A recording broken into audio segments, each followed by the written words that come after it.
Government of India intends to have more than 30% of the vehicle on road to be electric by 2030. It will amount for around 1 crore electric vehicles. According to the estimate by Ministry of Skill Development and Entrepreneurship, the electric vehicle industry will create around 1 crore jobs in total by 2030. These jobs will be in the field of scientific research, manufacturing, design and development, maintenance, and infrastructure. These direct jobs will further go on to create 5 indirect jobs each, which will be a total of 5 crore jobs.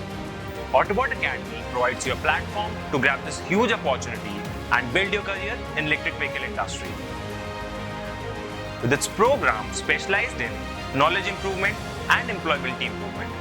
Courses under these programs are into design and development of powertrain, battery technology, embedded system, and service and maintenance, with added support of career building, resume building, and job interviews.